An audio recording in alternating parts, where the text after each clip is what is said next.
Doing fantastic. It's my Super Bowl this week, so it's a great week. I know, and that's why we wanted to have you on, because we wanted to talk to you and potentially have the people make some money off of your words. Do you pay attention to the draft betting at all?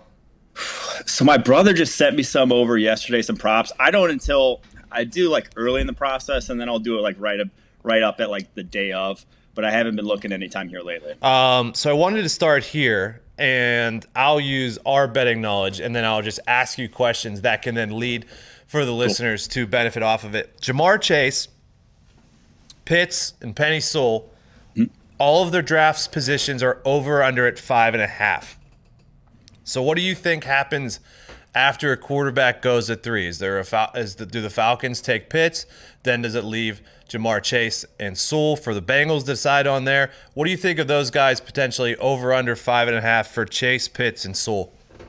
The one I think I feel the best about there is Chase, under 5.5. I think he goes to the Bengals. I just think, one, not a lot of people want to be in Cincinnati. So if a guy wants to be in Cincinnati, which Jamar Chase does, wants to play with Joe Burrow, you go get the guy that wants to be in Cincinnati. It's a difficult – I live here. I know it's difficult to convince people to come here. So I think that's what's ultimately going to happen. They're going to want to appease their young quarterback, obviously also after he tore his ACL. So that's what I feel the most safe about. I also do think number 4, if Atlanta stays there, they're drafting Pitts.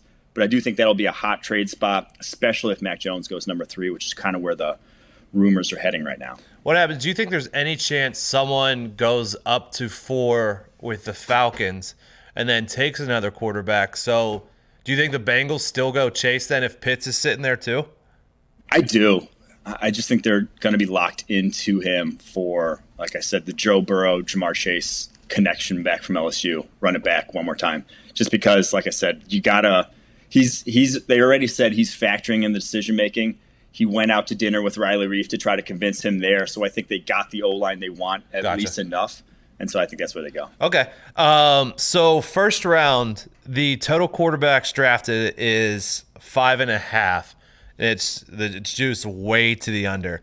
So do you think there's any chance that Trask or Mond or any one of those guys falls into the late first round so that goes over the 5.5 quarterbacks?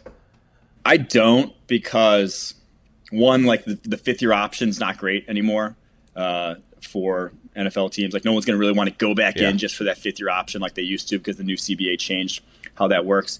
And two, like everyone's going to get their quarterback. The only teams you might have Washington and Chicago not get theirs, but then there's that tier of like 3 guys. I think they'll just take whoever in the second round. Then they'll take whichever one falls to them. Okay, so going off of that, there is a draft prop, Kyle Trask versus Kellen Mond, first to be drafted. Who do you think goes first? I think Kyle Trask. I think the NFL is going to like his game, touch he throws with, and just the fact that he put up massive numbers in the SEC, whereas Kellen Mond's kind of putting up pedestrian numbers in the SEC, even though he has maybe better NFL tools. I think Kyle Trask is going to be the guy that probably is the 6th quarterback. Trask is actually the underdog in that matchup, so you could get him a good value there. He's plus 112. Some of the other quarterbacks so Kellen Mond's over under 75.5, which puts that in 3rd round. Davis Mills is 68.5. Is there any chance that those two go maybe in the 2nd to go under there?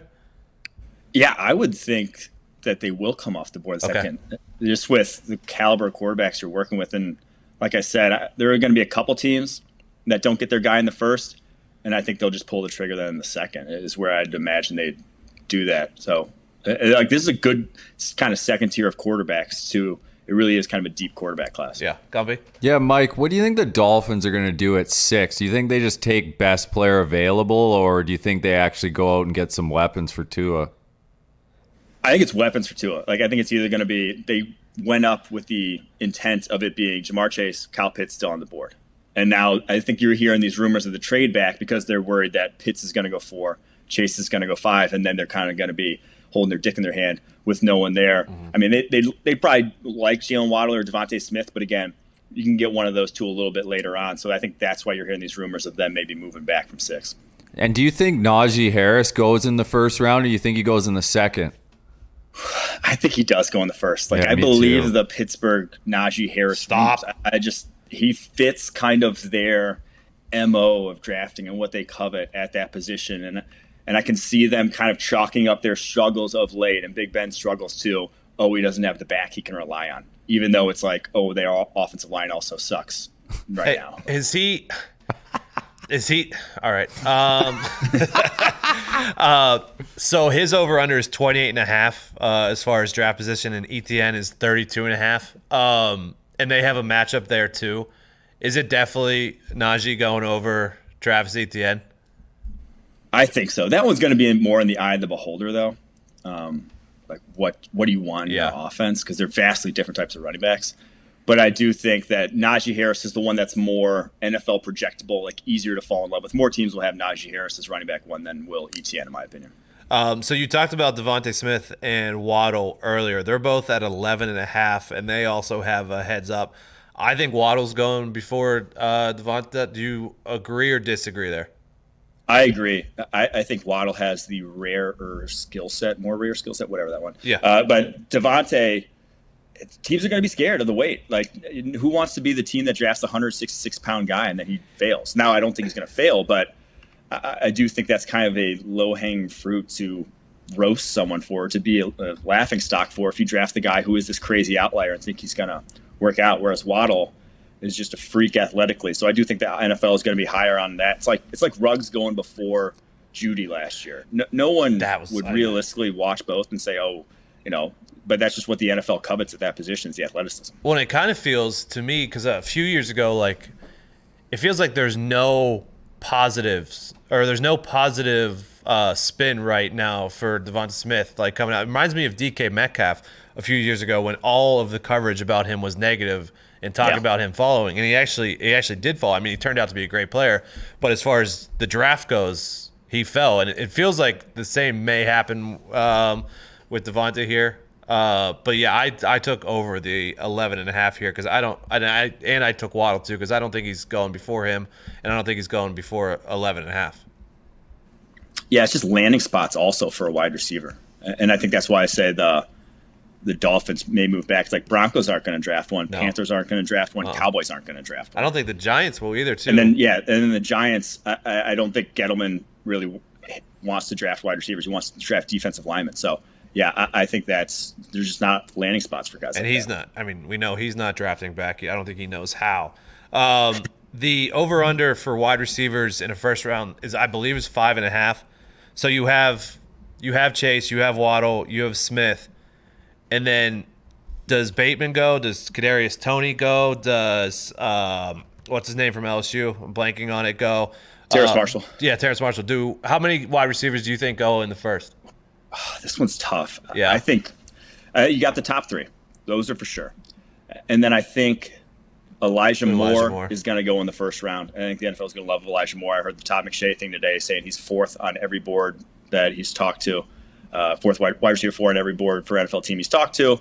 I don't know how many he's talked to. Maybe it's one team, but still, I do think he is going to go in the first round. And I think Kadarius Toney goes in the first round. Okay. After that, though, I think Marshall would, if he didn't have the injury, or he supposedly had bad medical recheck, that might drop him out of the first. I still do think Bateman goes. I still think you will see 6, because when you go towards the bottom half of the first round, there's a lot of teams that will need wide receiver, whether it's the Ravens, the Packers, down there at the bottom, the Saints, that could use a wide receiver. They're going to want to draft one, because there's not going to be then that kind of wide receiver talent at the back end of the second round. You're just not going to get the same caliber guy. So I do think that you will ultimately see 6 guys come off the board, unless like one of those teams really trades back. That makes sense. And I was looking here. You think Elijah Moore is going to be the 4th? I do. Right? Maybe not necessarily 4th. I think Kadarius Toney could be the 4th. Okay. But I do think he gets drafted in the first round. So if you go right now on FanDuel, you could get, if they have exact order props up, so you could go Jamar Chase 1, Jalen Waddle 2, Devonta Smith 3, Kadarius Toney 4, and that's plus 350 there. If you felt pretty good about that. And then, so who do you think the third running back going is here? Because they have props here for Najee Harris, Travis Etienne, and then the third being Javonte Williams and Kenneth Gainwell, or Trey Sermon, Michael Carter, Kylan Hill. Do any of those names jump out to you? I think it has to be Javonte Williams. I'd be floored if it's anyone other than Javonte Williams. I think that's like the clear tier 1 of running backs in this class. They are. That's the favorite there of that order of Najee Harris, Travis Etienne, Javonte Williams. Do you think the Steelers should go Najee Harris at 24 there? Hell no. You know I don't think they should go Najee Harris. I mean, neither do I, dude. Neither do I. I mean, you could. There's no reason to draft him. Does he immediately make your team better? I don't think so. I honestly don't. I really don't think so. Really? I mean, look at what Derrick Henry did for the Titans, man. Like, I know we want to discount running backs, but without Derrick Henry, the Titans stink. well, I'm not going to argue there. Tannehill still stinks. I'm sorry. No one wants to say There's only it. so many Derrick Henrys out there. But Najee is close, isn't he? Maybe. Potentially. You don't know. I'd take him in if I was the Dolphins, I'd take him with that second pick in the first round. The Steelers just have other holes. Offensive line being one of them. Yeah, I mean, that's the thing. The Titans had like a real offensive line. The Steelers just don't right now. Yeah. They need like 3 positions along the O-line. Hey, there's one quarterback that I'm fading here, and it's Jamie Newman. His over-under is 164.5. For some reason, I just see him falling. Yeah, I think he probably goes under that. Like, I think you do? later than that. Sorry. So, Yeah. Because I saw it. He's old. He sat out. He sat out because I believe he lost the quarterback battle in Georgia. Mm-hmm. I don't know. I just think I don't like Jamie Newman in this draft, so I took his over 164.5. He looked like shit at the Senior Bowl too, which is teams are going to put a lot of stock in that, especially when you opt out this past year. And for him to be almost 24 years old now, yeah, I bet he goes like 5th round. I'm glad we agree. Mike, this is a question that everybody's probably asked at this point. Mac, do you think the Niners, Mac Jones is the guy, or do you think they go Trey Lance or Fields even? I think it's going to be Trey Lance. Really? I do. I just can't fathom. Just the 3 you traded 2 future first rounders, this year's first rounder, and then it's just Mac Jones that you're getting. Like, do you think he's going to be a good in the NFL? I think he's going to be a starter. I think he caps out kind of like Teddy Bridgewater range of starters, though. Yeah. Maybe into the Kirk Cousins range, but that's like Kirk Cousins wasn't even good until like his 4th year in the NFL. I don't know. I just worry he really is just physically limited. And now Drew Brees was too, but how many other quarterbacks besides Drew Brees that are that? But in his prime, Drew Brees wasn't nearly as much, and he was maybe the most accurate quarterback ever. Yeah. So I can't. I just think Trey Lance, what he offers, is so different.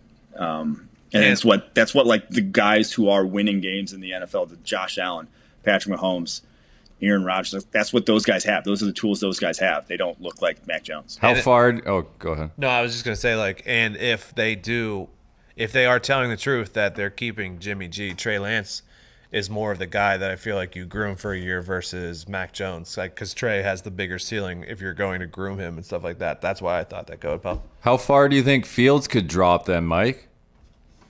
I don't think he makes it past probably like 9. I think Broncos take him, right? Yeah, Broncos would take him. I think even the Panthers could think about it. And then if he drops to 7 range, I think someone like the Patriots, Washington, Chicago would make a play at that point, would try to go up there and get him. So I do think this quarterback class will go pretty early. Hey. Everybody's sleeping on him, and the Patriots getting him and running over the NFL would just be fitting, wouldn't it? It would be. The team, that's what I'm saying. Like, I hope no one gives it to them. Yeah. I hope the Lions say kick rocks and give him to like the Bears or something, because he won't. That would be if he goes to the Bears, it won't be the same. So the odds-on favorite for first corner is Patrick Surtain. He's minus 300. Is there any way J.C. Horn sneaks in front of him? And I think there is. I think teams are going to have J.C. Horn ahead of Surtain on their boards. Okay. I really do. That's just the type of teams covet press man corners. It was like C.J. Henderson going 9th overall last year. I don't think anyone thought that was going to happen before the draft, the Florida cornerback. Yeah. And it's like that's just the skill set NFL teams like, because that's harder to replicate is playing press man. You can teach a guy to play zone or do other things, but I do think what J.C. Horn brings to the table, I wouldn't be surprised if he goes, top 10 in this draft. You could get J.C. Horn at good money there. And then do you think corner will be, last question here, do you think corner will be the first defensive position taken? I do. Okay. Yeah, I think it will be. I agree. Micah Parsons is the best defense player in the draft. He's going to fall because of those off-field issues. Yeah, I was just reminded of those off-field issues today. Those are wild. Those are absolutely wild. Make sure you go follow Mike at PFF_Mike, co-host of the 2-for-1 drafts. Had a baby toe. Lead draft analyst at PFF. Can't thank you enough, buddy. Good to see you. No, for sure, fellas. Enjoy this week. Good luck this week. Mike.